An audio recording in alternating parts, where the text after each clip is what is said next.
quand on se tourne vers soi-même profondément et qu'on plonge en soi-même, on découvre l'infini, une conscience infinie, sans forme et sans nom.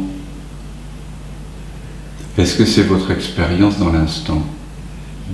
Ou est-ce qu'il y a chez vous l'impression que cela qui est conscient des perceptions est limité? Et là, c'est important que vous me donniez votre sentiment.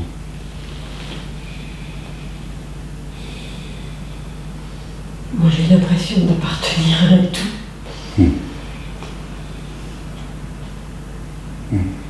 Je vois beaucoup de couleurs, en tout cas. De couleurs quand tu as les yeux fermés? Ouais. D'accord.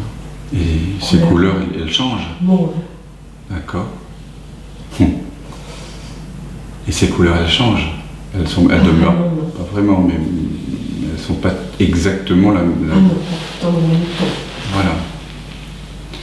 Donc il y a du changement dans ces perceptions-là, même. Oui. Ouais. Est-ce que la présence, conscience, est-ce que cette présence qui est présente à ces couleurs, il y a manifestement quelque chose qui est conscient de ça? Est-ce que ça a une couleur? Je flotte dedans, quoi. Je suis dans la couleur. D'accord. Il n'y a que ça. Ah, il n'y a que ça, oui. Donc tu fais complètement l'unité avec la couleur. Oui, je ne suis pas dans mon corps du tout, quoi. D'accord, oui. Donc tu vois que cette présence à laquelle on pointe, elle peut autant faire l'expérience de la couleur que faire l'expérience du corps. Oui. Elle peut s'identifier à un corps, à une émotion, à une pensée, ou à une couleur. Mais essentiellement, cette présence qui s'identifie au corps, tantôt à une couleur, est-ce qu'elle a un corps ou est-ce qu'elle a une couleur?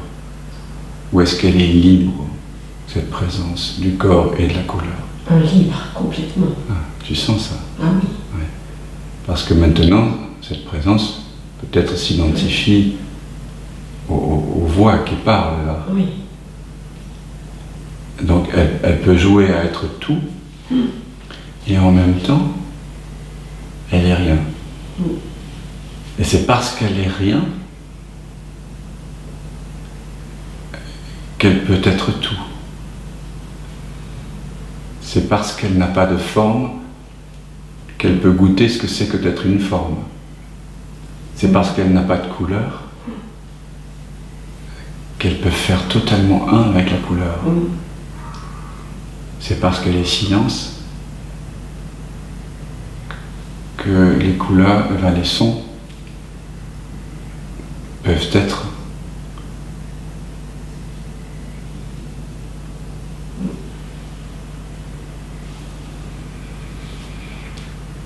c'est comme une enveloppe blanche, tout au fond. comme une enveloppe blanche. Mais du coup,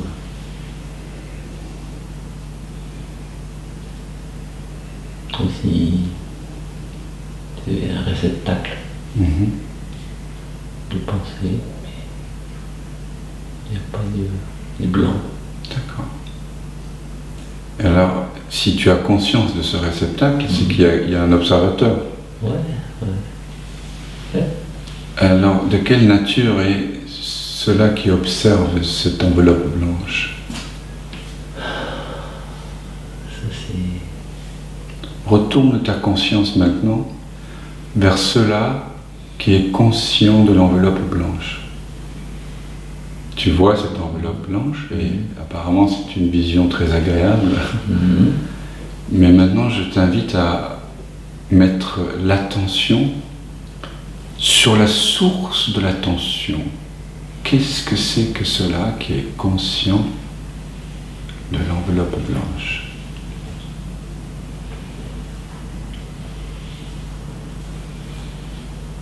C'est pas facile. C'est pas mal à démêler ce qui est sensation, Mhm. sensation, pensée, Mhm. tout ça c'est... Tout à fait. Mais tu vois bien que les pensées, de la même façon que les sensations, sont des perceptions. On est d'accord? Ah oui, Ouais. On a énuméré les 6 perceptions qu'un humain peut percevoir. La question qu'on se pose ici, et à laquelle je reviendrai tout ce week-end, c'est qu'est-ce que c'est que cela qui est conscient des perceptions? Tu vois, c'est le genre de questions qu'on se pose jamais. On va à rebours des perceptions. Et on se pose la question, qu'est-ce que c'est que cela qui est conscient?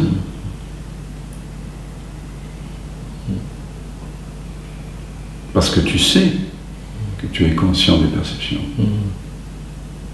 Mais tu oublies l'origine de ce qui est conscient. Et quand cela est oublié, on entre dans la transe. On oublie sa vraie nature et on entre dans une sorte de rêve. Et on vit sa vie un peu comme dans un rêve. Tu vois? Voilà, c'est doux amer.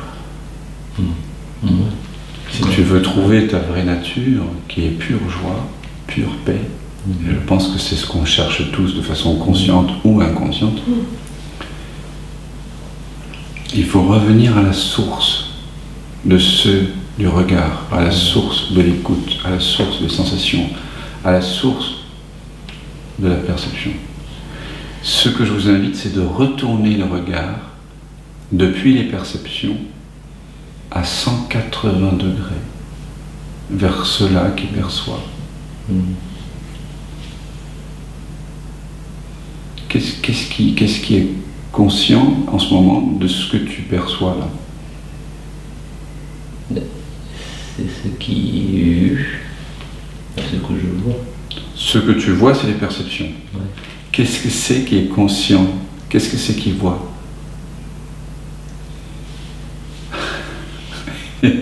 Qu'est-ce que c'est qui entend finalement? Tu vois?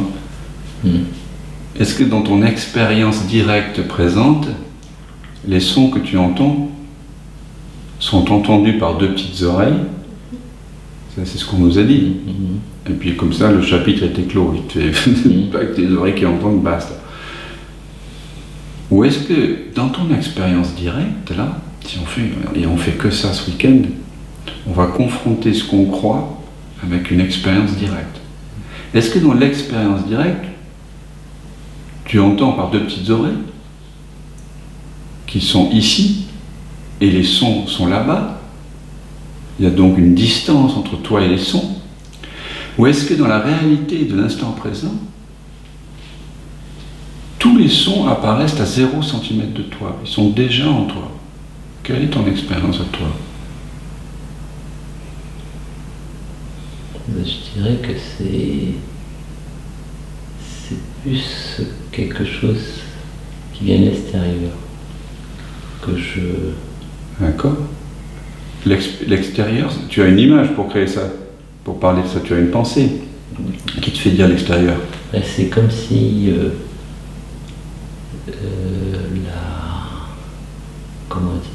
ta voix que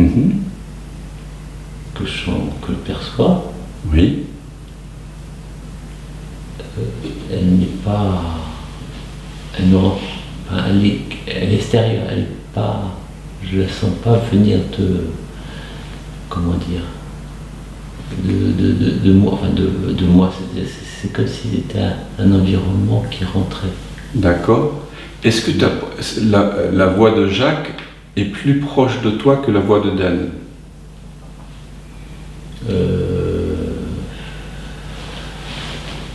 Est-ce que dans l'instant présent, cela qui est conscient de la voix de Jacques est plus proche de la voix de Jacques que la voix de Dan? Ce qui est conscient de la voix de Jacques et ce qui est conscient de la voix de Dan, c'est la même conscience. Est-ce que cette conscience consciente de la voix de Jacques et de la voix de Dan,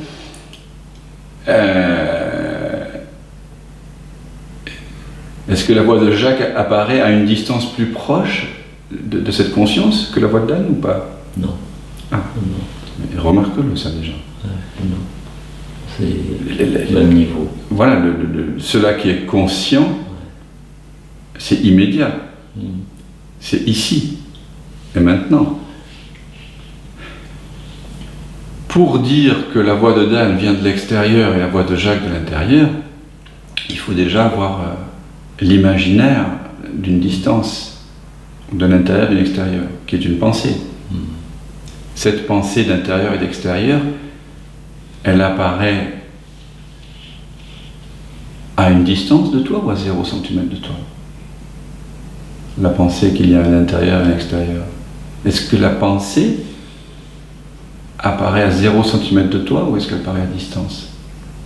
Non, je pense plus à 0 cm. Voilà. Donc toute pensée, est-ce qu'il y a des pensées qui apparaissent à 3 cm, 1 km, ou est-ce que toutes les pensées apparaissent à 0 cm? Non, j'ai l'impression que c'est à 0 cm. Oui, sens-le ça. Sentez-le ça. Quelle que soit la pensée que vous ayez, elles apparaissent toujours en vous. De la même façon qu'au cinéma, tous les pixels, vous savez les petits pixels qui forment l'image, elles apparaissent tous les pixels à 0 cm de l'écran. Il se peut que dans le film, il y ait un avant-plan avec une route au premier plan et puis une route qui part dans la montagne. Donc on se dit, c'est plus loin. Mais ce point qui est plus loin, du point de vue de l'écran, apparaît à la même distance. Est-ce que vous n'êtes pas l'écran sur lequel apparaissent les pensées, l'écran sur lequel apparaissent les sons, l'écran sur lequel apparaissent les sensations, les odeurs, les saveurs, les couleurs? Regarde ce qu'il en est. Si tu constates simplement que toute perception dans l'instant apparaît sur ton écran à 0 cm de toi. Hein, c'est des pixels de couleur, des pixels de son, des pixels d'odeur, des pixels... Alors, on pourrait dire que la conscience que nous sommes, c'est une sorte d'écran, voilà, capable de percevoir, donc pas seulement l'image comme l'écran au cinéma, mais aussi le son et les pensées, les odeurs, les goûts, les sensations. Donc comme s'il y avait quelque chose en dehors de nous. Qu'est-ce que tu veux dire par en dehors? Qui n'est pas dans notre corps, mais qui...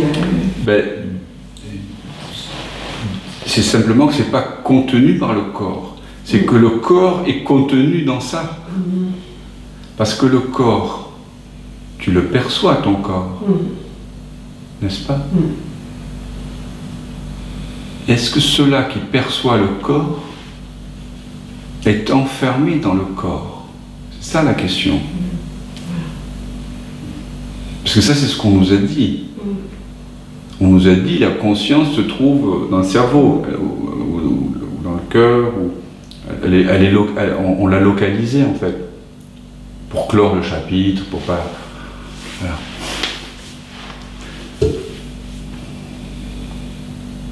Pour qu'on soit productif. Parce que ce qu'on fait là, pour certains, c'est pas très productif. On ne produit pas beaucoup là. C'est contemplatif. Donc on a clos le chapitre. On s'est dit, voilà, la conscience, cela qui est conscient, c'est une chose. D'ailleurs, longtemps, les neurologues ont cherché la conscience à l'intérieur du cerveau. Ils ont ouvert le cerveau pour voir où se trouve la conscience. Ils cherchent la conscience. Et c'est ce qu'on fait tous. On se cherche.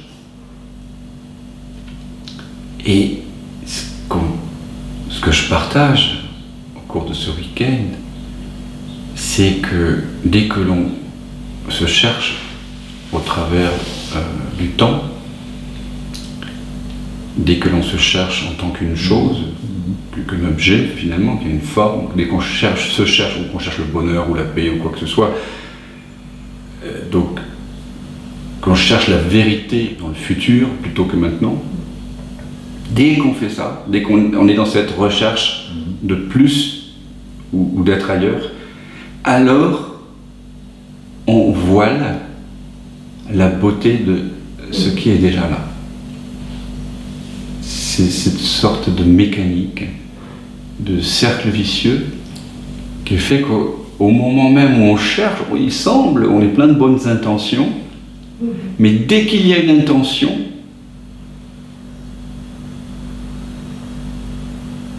on néglige ce par quoi et ce en quoi tout apparaît et disparaît. On s'oublie soi-même en fait. On se perd dans la recherche, on se perd dans le plus, dans l'ailleurs. Et on oublie ce qui est déjà là. Donc présence totale, quoi. C'est ça. Enfin, c'est réaliser que nous sommes ça. C'est réaliser que même si la pensée arrive à propos de demain, il y a une pensée qui arrive, tiens, qu'est-ce que je vais faire demain?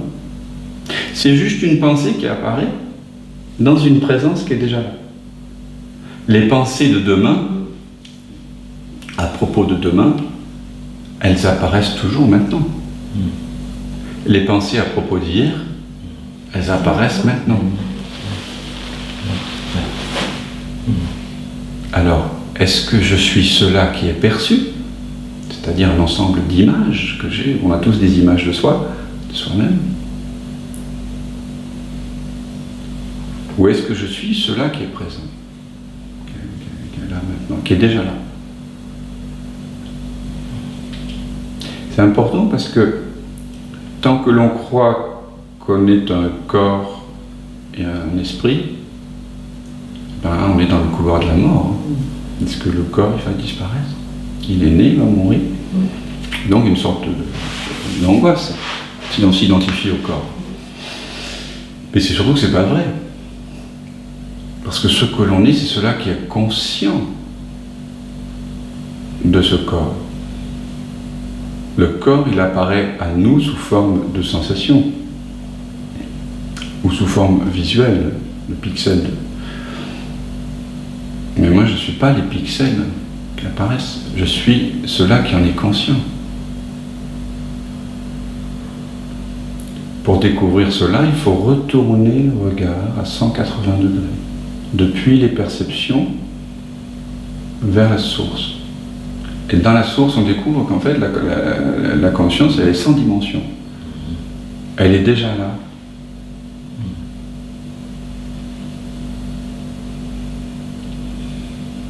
En fait, je parle de quelque chose que vous connaissez tous.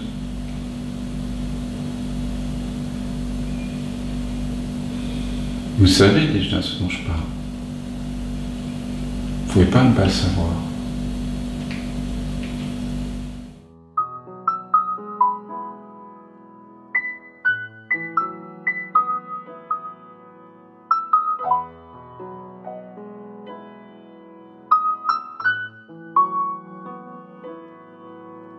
Springing lights, summer rise, autumn leaves.